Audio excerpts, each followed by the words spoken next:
The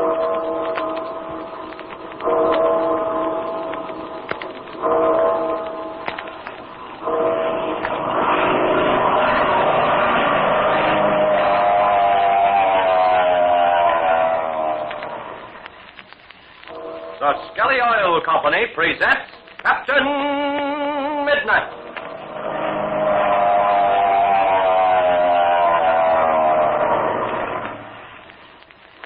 Captain Midnight, brought to you every day, Monday through Friday, at this same time, by the Skelly Oil Company, Skelly Jobbers and Dealers.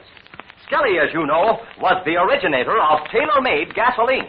Skelly Aeromax, the gasoline that wakes up lazy motors. But now, listen closely, fellas and girls. We're picking up an important radio dispatch from your neighborhood Skelly man. Just a second now. There, we've got him. Listen. Calling all members of Captain Midnight's new 1940 Flight Patrol. Calling all members. Attention, junior pilots.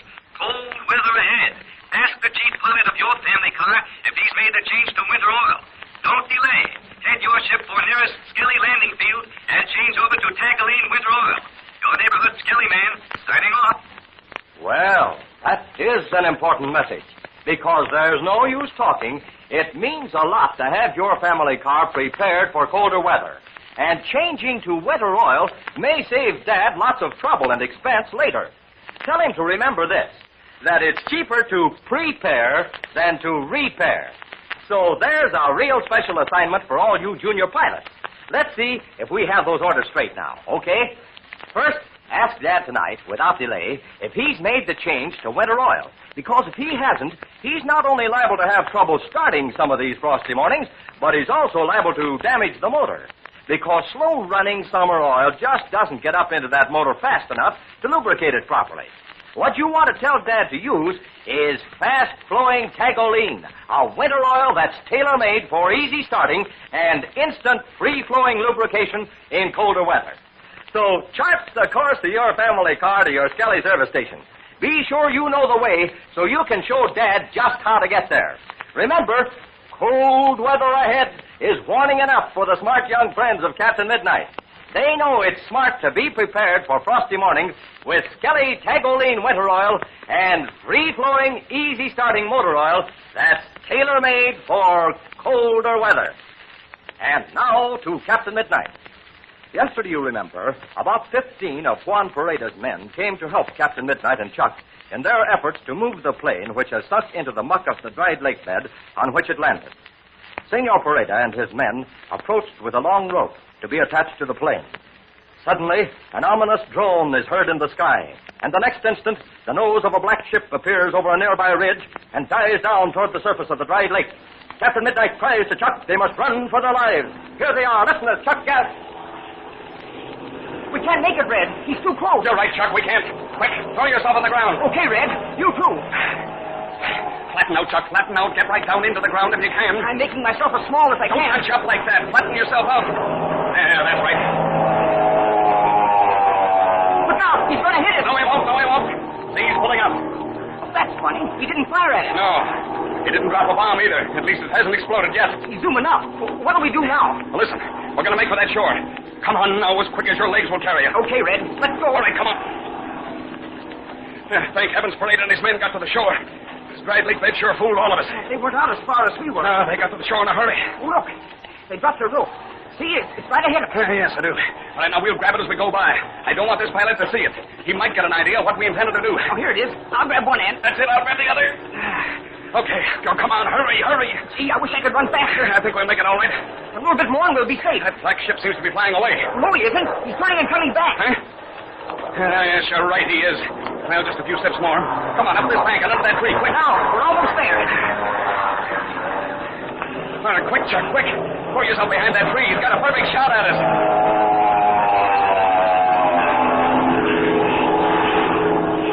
Oh, I can't understand that, Chuck. If that's one of Shark's pilots, why didn't he open fire? Gosh, that's right. He had almost a perfect shot at us. He must be one of Shark's pilots. That's the same kind of a plane we've seen before. It sure is. Look, see it bank around over the other side of the lake bed? Yes. It's one of those single-seaters, all right. He had two good chances to fire at us. He didn't use either one. Well, it's possible he hasn't got any ammunition. Well, if he hasn't, it's the first one of Shark's planes I ever saw without any. Yeah, look. Look at him now. He's zooming up and circling over the middle of the lake bed. What in the world's he doing? He's looking things over. Oh, this sure has got me buffalo. Yes, me too. He had another chance that he didn't take advantage of. Why, he could have machine gunned that black two-seater which we landed in that dried lake bed. Or dropped a bomb on it. Jiminy Cricket's, Red, look. Yeah. He's flying to the west. He's right over the ridge. Oh, I don't like that, Chuck. Well, that's where Ma and Patsy and Pinky and Slim are. I know. They should be in that grove of pine trees, though. The branches are thick. Maybe this pilot won't see them. Gee, I hope not. Now, wait. He seems to be circling over that spot. Oh, look, Red. Huh? Someone's coming. Oh, it's Senor Perada. Oh, yes, he sees us, too. He must have been watching to see where we went. Mm-hmm. Oh, senor. You are safe? You have not suffered any injury? No, we're all right, senor. How about you and your men? My men and I escaped, senor. They are in the woods now, waiting for the orders. Oh, look, Red, look. What now, Chuck? That plane. It's turning and going north, away from where Ma and Patsy are. Ah, that is good. He is flying away. Oh, that's fine. But I'm afraid it won't be long before he'll be back, and have others with him. Well, he's gone. He's out of sight. Mi Capitan, I do not understand. This pilot, he does not fire the gun. We don't understand that either, senor. But even if he does not fire the gun, senor, he has found this place. Now he knows we have the, what you Americanos say, the hideout. That's the worst thing about it, Red. Now we'll hightail it back to Shark and tell him where we are. Yes, there's no doubt about that. Now, we've got to make a decision and make it quickly. Listen, Senor Perada. See, El Capitan, I give you my attention. All right. How many entrances are there into this lake bed? There are only the two entrances. One is over the mountain trail, and the other is in a deep barranca. Mm-hmm. See? There it is. Oh, yes, I see it. Must have been the old outlet for the lake, huh? See, senor, a long time ago, the water from the lake runs out in that direction. Oh, that's good. It shouldn't be hard to defend those two entrances. See, senor, my men, they will guard those entrances. They will hide behind the trees and the rocks. They will not let anyone come in. Oh, just a minute. Do your men have guns? See, mi Capitan. Not very good guns, perhaps, but just the same, they will shoot. Oh, that's fine, senor. Oh, this is a great break for us, Chuck. A small number of men can hold those two entrances against a large force. Oh, I can see that all right, Red. And don't forget, we can get Pinky and Slim. They're used to this kind of thing. Yes, they'll be a lot of help, too. But there's one very grave danger. That's from the air. Shark's pilots can bomb and machine gun us. So we've got to make some kind of a shelter that will be safe from both bombs and bullets. Ah, senor, that will not be difficult. No? In the side of this mountain, there are dry caves, and one of these caves has the spring of good drinking water. Boy, oh boy, isn't that swell? Oh, that's the best news yet. Shark's pilots won't dare land on this lake bed because they can see the black two-seater is stuck in the mud there. That's right. I don't think they'll try it anyway. They'd be open targets for our guns. But there's something else we've got to consider. What's that, Red? If Major Steele and Conley do get across the border and come back to help us, they'll have a hard time finding this place. We'll try to find a way to solve that a little later. Now then, Chuck, here's a job for you. Okay, Red, shoot. You go up on the ridge and get Patsy and Ma and Slim and Mickey. Get them down here just as quickly as you can. Okay, Red. In the meantime, Senor Perada and I will put the finishing touches to our defense plan. Now, here's what you... It is later the same morning. Across the high ridge to the north and down the valley lies Ivan Shark's secret landing field. In a grove of trees near the edge, close to the ruins of the shack where Major Steele and Conley were trapped, stands Ivan Shark. With him is his daughter Fury. A black plane has just landed and taxied to the edge of the field where it stands with engine idling. Ivan Shark and Fury are talking in low tones. Listen as Fury says. It is Van Griff, Father. Yes, Fury, so I see. And this time you'd better have a good report. Van Griff will have an alibi again. You can depend on that. We will see. Here he comes. Yes, Chief, I have good news for you this time. I'm glad to hear that, Van Griff. And what is the good news? I have located the whole kit and caboodle of them. And they are... About 8 miles south of us, at the upper end of this valley, is a high ridge. On the other side, very high, is what looks like the crater of an old volcano.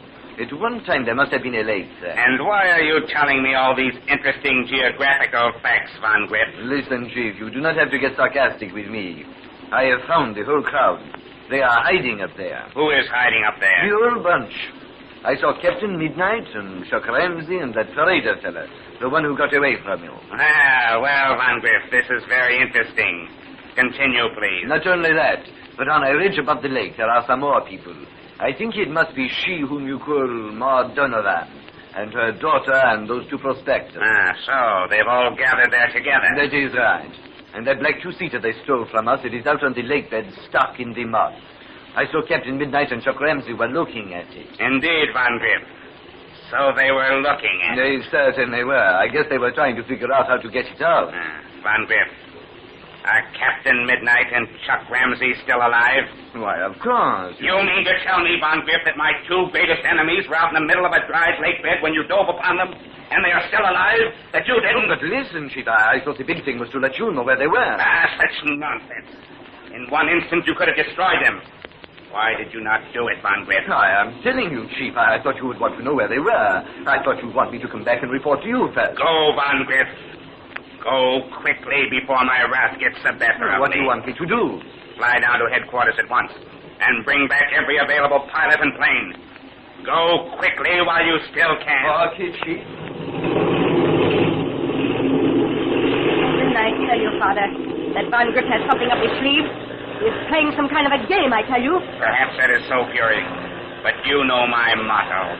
You mean always to strike first? That is it, Fury. That is the essence of self-protection. In that case, Father, I am sure it would be best to take some action. You mean in regard to Von Griff? Yes. Let us be rid of him before he does us injury. You, my dear Father, are a master of mysterious disappearances. Yes, my dear Fury. Those who have sought to double-cross me have vanished into thin air. But we must not wait, Father. This night, when we have dinner, I will fix a special dish for Von Griff. You know what I will put in it. Von Griff will become very sleepy. And then... And then, yes, my dear Fury. Listen, Father. Huh? I hear a plane. Yes, there. See? It's coming from the north. Look, Father, it's not ours. It's not black. It has... Yes, it has silver wings and a blue body. It's going very fast. Look, it's diving down. It's going to land here. We must prepare for a surprise. Perhaps an unpleasant one. I wonder what this can mean. Come, Fury. We will find out.